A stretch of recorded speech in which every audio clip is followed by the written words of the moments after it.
नमस्कार दोस्तों, मैं हूं नरेंद्र प्रसाद और आप सभी का वेलकम करता हूं एजुकेशन नॉलेज चैनल में। और हम कंटिन्यूस डिस्कस कर रहे हैं टीचिंग एंड लर्निंग, और टीचिंग एंड लर्निंग की ही बात की जा रही है, जिसमें कि आज का जो टॉपिक है शिक्षण क्रियाओं का महत्व। किस प्रकार से हम टीचिंग ऑपरेशन लगाते हैं उसके बारे में हम समझे थे इससे पहले डिस्कस हो चुका था कि टीचिंग ऑपरेशन की बात की जाती है तो उसको किस प्रकार से करना चाहिए, उसमें कौन कौन से ऐसे मेन पॉइंट होते हैं जो हम लोग काफ़ी डिटेल से डिस्कस किए हुए हैं, जिसका 2 पार्ट आपका देखने को मिलता है। जैसे बात करते हैं पहला क्या कि शिक्षण ऑपरेशन की ही बात की जा रही है, तो इसका पार्ट 1 और पार्ट 2 जो है वीडियोस का अपलोडेड है। अभी तक आप नहीं देखे हैं तो इसका जो लिंक है डिस्क्रिप्शन बॉक्स में मिलेगा, वहाँ से उसको चेकआउट कर सकते हैं। आज इसी से संबंधित डिस्कस करने वाले हैं कि इसका क्या इंपॉर्टेंस है, कि जो टीचिंग ऑपरेशन लगाते हैं वो टीचिंग ऑपरेशन के अंतर्गत जो सभी मुद्दे हैं, जितने प्रकार के जो मुद्दे हैं, वो किस प्रकार से एक इम्पॉर्टेंट रोल निभाता है, इसके बारे में समझने वाले हैं। साथ ही ये टेलीग्राम ग्रुप है, इसको ज्वाइन कर सकते हैं। इसका जो लिंक है आपको डिस्क्रिप्शन बॉक्स में मिलेगा, वहाँ से इसको ज्वाइन कर सकते हैं। और ये आपका QR कोड है, इसको स्कैन कीजिएगा तो डायरेक्ट आपका टेलीग्राम ग्रुप है, वहाँ से आप ज्वाइन कर सकते हैं, जिसमें कि आपको वीडियो से संबंधित विभिन्न तरह का इन्फॉर्मेशन वहाँ मिलने वाला है। और साथ ही MCQ भी हम लोग करते हैं। चलिए आज से क्लास स्टार्ट करते हैं। समझते हैं टीचिंग ऑपरेशन की बात की जा रही है तो उसमें किस प्रकार से उसका इंपॉर्टेंट पॉइंट निकल के आने वाला है।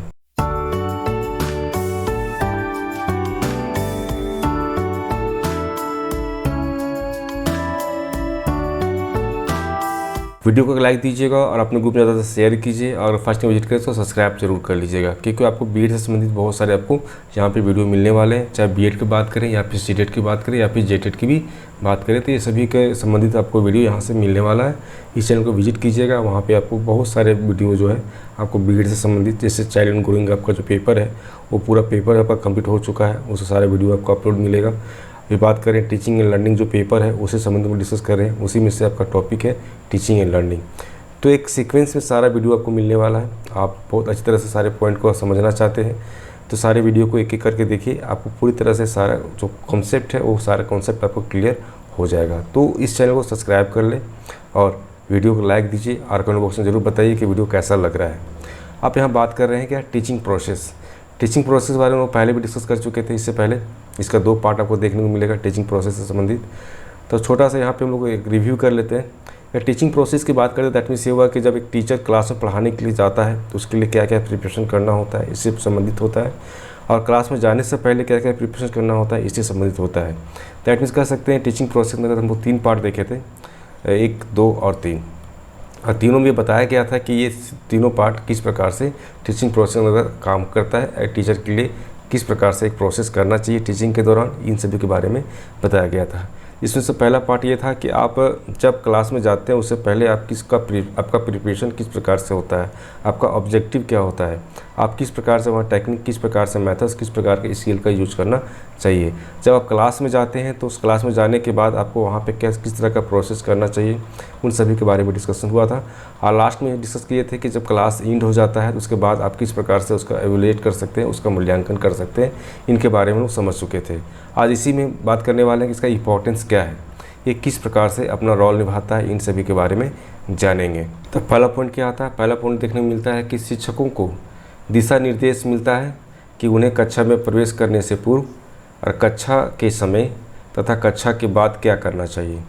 तो काफ़ी इंपॉर्टेंट है। सबसे पहले ये है कि अगर हम टीचिंग ऑपरेशन की बात करते हैं तो वहाँ से उनको ये सबसे पहला इंपॉर्टेंट पार्ट ये देखने को मिलता है कि टीचर को एक गाइडेंस मिल जाता है कि वो किस प्रकार से क्लास में टीचिंग करें। ठीक है, क्लास में टीचिंग करने से पहले किस प्रकार का प्रिपरेशन करें, इसके बारे में, क्लास इन होने के बाद उसमें किस प्रकार का प्रोसेस अपनाना चाहिए, इन सभी के बारे में बताया गया है, पहली बात। दूसरी बात क्या होता है कि शिक्षण क्रियाएं शिक्षण चरों के स्वरूप को समझने में सहायता देती है। अब शिक्षण चर क्या होते हैं, अब बात किए थे यहाँ पे क्या 3 तरह के चर होते हैं, यहाँ पे 3 तरह के वेरिएबल्स होते हैं, डिपेंडेंट, इंडिपेंडेंस और एक और होता है। तो तीनों के बारे में डिस्कस किए थे कि वो तीनों किस प्रकार से टीचिंग में इनरोल होता है ना। डिपेंडेंट कौन होते हैं, स्टूडेंट होते हैं। इंडिपेंडेंट कौन होते हैं, टीचर होते हैं। एक और जो होता है उसमें क्या होता है कि उसमें टीचर स्टूडेंट दोनों का हस्तक्षेप होता है, उसके बारे में हम लोग समझे थे। तो इसी बारे में बताया गया है कि हम बात करते हैं टीचिंग क्रियाओं का, मतलब बात करते हैं टीचिंग ऑपरेशन का। तो टीचिंग ऑपरेशन के अंतर्गत उसके जो वेरिएबल्स होते हैं उसको समझना काफ़ी इंपॉर्टेंट होता है कि जब क्लास में आप जाते हैं तो क्लास में जाने के बाद आप वहाँ पे किस प्रकार से स्टूडेंट के साथ में आपका रिस्पांस किस प्रकार से रहेगा, आपका जो टॉपिक है वो टॉपिक को किस प्रकार से प्रेजेंट करना है, आपके जो स्किल्स है उस स्किल को किस प्रकार से यूज करना है, इसके बारे में क्या होते हैं टीचर को पहले से पता होता है। इस कारण से क्या होता है उससे क्लास काफ़ी अच्छा हो पाता है। दैट मीन्स क्या हुआ कि उसका जो क्लास करने का जो उद्देश्य है, उसका जो ऑब्जेक्टिव है वो पूरा हो पाता है। नेक्स्ट पॉइंट की बात करते हैं इसी में कि इनको सुव्यवस्थित कर शिक्षण प्रक्रिया की प्रभावशीलता बढ़ाई जा सकती है।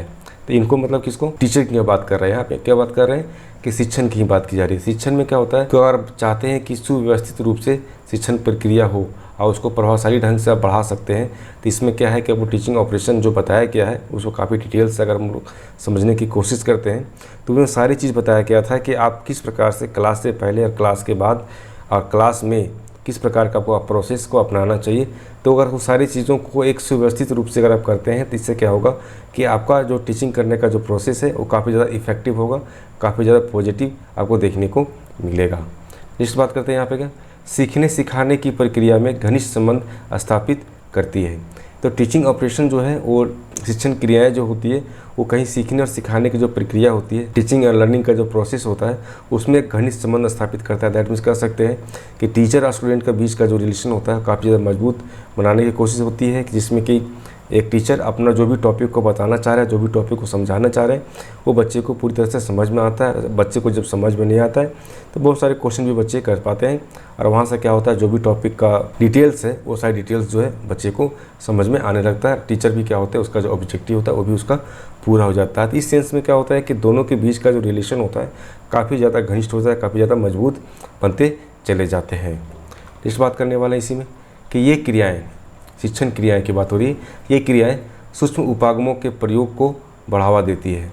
तो शिक्षण या टीचिंग ऑपरेशन की बात की जा रही है तो इसमें क्या होता है कि जो सूक्ष्म उपागम, इसमें जो भी जितने भी आप उपागम का यूज करते हैं, जितने भी आप इसमें अप्रोच लगाते हैं, सभी का प्रयोग करने के लिए ये बढ़ावा देते हैं कि किस प्रकार से आप किसी भी उपागम को यूज कर सकते हो और किस प्रकार से उस सारी चीज़ को सिचुएशन के अकॉर्डिंग उसको एडजस्ट भी कर सकते हो, इसके बारे में बताया गया था। नेक्स्ट बात करते हैं यहाँ पे कि शिक्षण के स्मृति से लेकर चिंतन स्तर तक शिक्षण को इन क्रियाओं को ध्यान में रखते हुए प्रभावपूर्ण बना सकते हैं। तो बात करते हैं क्या शिक्षण का जो एक मेमोरी से लेकर, मतलब शिक्षण में जो आप बताना चाह रहे हैं, जो भी समझाना चाह रहे हैं, उससे लेकर उसका जो थिंकिंग लेवल की बात की जा रही है वहाँ तक जब बात करते हैं टीचिंग का, तो किस प्रकार से प्रभावशाली बन सकता है इसके बारे में बताया गया था कि आप ऐसे कौन से पैटर्न को, ऐसे कौन से स्किल को यूज करेंगे जिससे क्या होगा कि बच्चे को सोचने पर मजबूर होगा और बच्चे उस सारी चीज़ों को सही तरीके से सोच पाएंगे और उसका समाधान भी कर पाएंगे। साथ में कुछ ऐसे पॉइंट होते हैं जहाँ पे क्या होता है कि बच्चे को उस सारे पॉइंट को मेमोराइज करना होता है, उसको याद करके रखना होता है। तो सारी चीज़ों के बारे में भी क्या होता है कि आपका टीचिंग ऑपरेशन के अंतर्गत सारी चीज़ों को बताया जाता है कि अब कौन से पार्ट को कैसे किस प्रकार से प्रेजेंट करना है। तो ये भी क्या होता है टीचर के लिए काफ़ी ज़्यादा इम्पोर्टेंट हो जाता है। नेक्स्ट बात करते हैं कि इन क्रियाओं के ज्ञान से छात्र अध्यापकों को शिक्षण के विभिन्न पदों से परिचित कराया जा सकता है।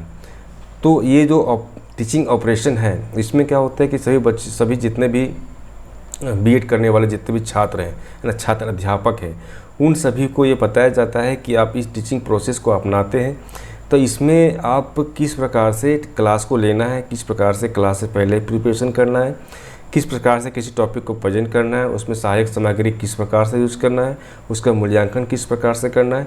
तो इन सभी के बारे में क्या होता है बच्चे को, या फिर बोल सकते हैं टीचर का, उसको इन्फॉर्मेशन मिलता है, जहाँ से क्या होता है कि वो टीचिंग करने के प्रोसेस को काफ़ी बेहतर रूप से कर सकते हैं। बात करते हैं नेक्स्ट पॉइंट में कि इन सर्विस, जो सर्विस में है, तो सर्विस में है वो शिक्षक जो है वो भी क्या होते हैं कि इन क्रियाओं का ज्ञान प्राप्त कर शिक्षण कौशल का विकास कर सकते हैं। ये तो हो गया क्या कि आपका ऐसे शिक्षक जो अभी ट्रेनिंग ले रहे हैं, और कुछ ऐसे टीचर भी हैं, है ना, जो कहीं पे टीचिंग कर रहे हैं, तो उनके लिए भी क्या होता है ये जो नॉलेज है, ये नॉलेज काफ़ी ज़्यादा इंपॉर्टेंस रोल निभाता है। इसके बारे में भी काफ़ी ज़्यादा इंपॉर्टेंस हो जाता है टीचिंग ऑपरेशन।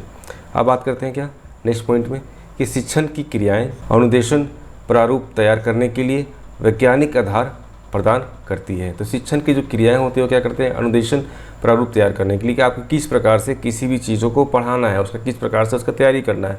तो एक साइंटिफिक बेस पे क्या होते हैं सभी चीज़ों के बारे में बताया जाता है कि आपका जो लेसन प्लान है वो लेसन प्लान को किस सिस्टम से तैयार करना चाहिए, उसमें किस प्रकार से स्किल का यूज़ करना है, किस प्रकार से मेथड का यूज़ करना है। तो वो सभी क्या होते हैं एक वैज्ञानिक आधार पे सारी चीज़ों का तैयार होता है, जिससे कि बच्चे को ज़्यादा से ज़्यादा है इन्फॉर्मेशन दिया जा सके कम समय में, और बच्चे को पूरी तरह से सभी पॉइंट समझ में आ सके। इस तरह की चीज़ें भी देखने को मिलती है। इसी में नेक्स्ट पॉइंट देखने को मिलता है क्या कि शिक्षण के मूल्यांकन के लिए उचित विधियों के विषय में निर्देशन देती है। तो बात यह है कि जब हम बात करते हैं मूल्यांकन का, तो जब टीचिंग का मूल्यांकन करने की बात होती है तो क्लास के सबसे एंड में जब आप क्लास ख़त्म कर लेते हैं, जो टॉपिक को आपको पढ़ाना होता है सारे टॉपिक को पढ़ा लेते हैं, उसके बाद क्या होता है वहाँ पर मूल्यांकन किया जाता है कि आपने जो बच्चे को बताया है, आपने जो बच्चे के जिस टॉपिक में उसको समझाया है, जो सारे चीज़ों के बारे में उसको इन्फॉर्मेशन दिया है, बच्चे कितने सीखे, जो भी सीखे उसका क्या होता है मूल्यांकन करना होता है कि टीचर ये जज कर सके कि नेक्स्ट क्लास में हमको इससे संबंधित और किस प्रकार के टॉपिक को कवर करना है, किस प्रकार के पॉइंट को कवर करना है, जिससे क्या होता है टीचर और स्टूडेंट के बीच का रिलेशन भी अच्छा हो पाता है, और जो टॉपिक संबंधित जितने भी आपका मूल्यांकन करने की बात होते हैं उन सभी के भी कार्य में जो है टीचर कर पाते हैं। तो जो मूल्यांकन करने की बात होती है उसमें क्या होते हैं बहुत सारे मेथड्स का हम लोग यूज करते हैं। तो उस मेथड को किस प्रकार से इस्तेमाल करना है मूल्यांकन के द्वारा या फिर बोल सकते हैं मूल्यांकन के समय, तो वो सारी चीज़ें जो है आपको टीचिंग ऑपरेशन के अंतर्गत आपको देखने को मिलता है। तो ये भी पॉइंट आपको क्लियर हो चुका होगा। नेक्स्ट बात करते हैं इसमें क्या कि छात्रों और शिक्षकों को ये क्रियाएँ वास्तविक धरातल पर लाकर शिक्षण व्यवस्था सुधार के लिए प्रयत्नशील रहती है। तो बात करते हैं स्टूडेंट का, बात करते हैं टीचर्स का। ये दोनों के लिए जो है ये जो टीचिंग ऑपरेशन है वो कह सकते हैं कि वास्तविक धरातल मतलब ये हुआ कि ज़मीन पर रह के है ना टीचिंग व्यवस्था का सुधार किया जा सकता है। अर्थात कि जो भी चीज़ आप चाह रहे हैं कि बच्चे में इस प्रकार का उसके व्यवहार में परिवर्तन चाह रहे हैं तो सारे परिवर्तन आप कर सकते हैं अगर आपको टीचिंग ऑपरेशन करने के लिए आता होगा। तो आप टीचिंग ऑपरेशन का सही तरीके से कर पा रहे हैं किसी टॉपिक को लेकर, तो बेसिक रूप से बोल सकते हैं या फिर बोल सकते हैं कि ज़रूर ही है ना बच्चे में जो भी चीज़ आप परिवर्तन करने के लिए चाह रहे हैं वो परिवर्तन आप कर सकते हैं। लेकिन आपका जो प्लानिंग है वो प्लानिंग सही होना चाहिए। प्लानिंग ऐसा होना चाहिए कि बच्चे को कम समय में या फिर बोल सकते हैं कि जो भी टॉपिक को पढ़ाना चाह रहे हैं उसमें सबसे ज़्यादा सरल पॉइंट होता है, बहुत एक एवरेज पॉइंट होता है, एक बहुत ज़्यादा कॉम्प्लेक्स पॉइंट होता है। तो सभी पॉइंट को किस प्रकार से डील करना है, सभी पॉइंट को किस प्रकार से समझाना है ना, तो ये सभी चीज़ें आप सही तरीके से कर पाते हैं टीचिंग ऑपरेशन के बेस पर। तो इससे क्या होगा कि आप जो बच्चे को बताना चाह रहे हैं, जो बच्चे को समझाना चाह रहे हैं वो सही तरीके से समझा पाएंगे। अब बात करते हैं नेक्स्ट पॉइंट में कि शिक्षण की परिस्थितियाँ उत्पन्न करती है। अर्थात ये है कि हम बात करते हैं कि कभी कभी ऐसा होता है कि लर्निंग कंडीशन इस प्रकार के बन जाते हैं कि बच्चे पढ़ना ही नहीं चाहते हैं, है ना। बच्चों को ऐसा मन में बहुत ज़्यादा बोल सकते हैं किसी टॉपिक को लेकर बहुत ज़्यादा डर भी होता है, और बच्चे लास्ट तक क्या होते हैं बहुत ज़्यादा थकान फील करते हैं। देखिए कोई बच्चा जब स्कूल जाता है तो फर्स्ट में आपका फर्स्ट और सेकेंड पीरियड, थर्ड पीरियड या फिर बोल सकते हैं कि ब्रेक के पहले बच्चे में काफ़ी ज़्यादा एनर्जी होता है, वो काफ़ी ज़्यादा एनर्जी से कोई भी चीज़ सीखने की कोशिश करता है।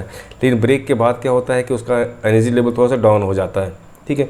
तो उस कंडीशन में क्या होते हैं कि बच्चे जो टीचर है विभिन्न तरह के टेक्निक को, विभिन्न तरह के मेथड्स को यूज़ करते हुए है ना उसको पढ़ाना होता है।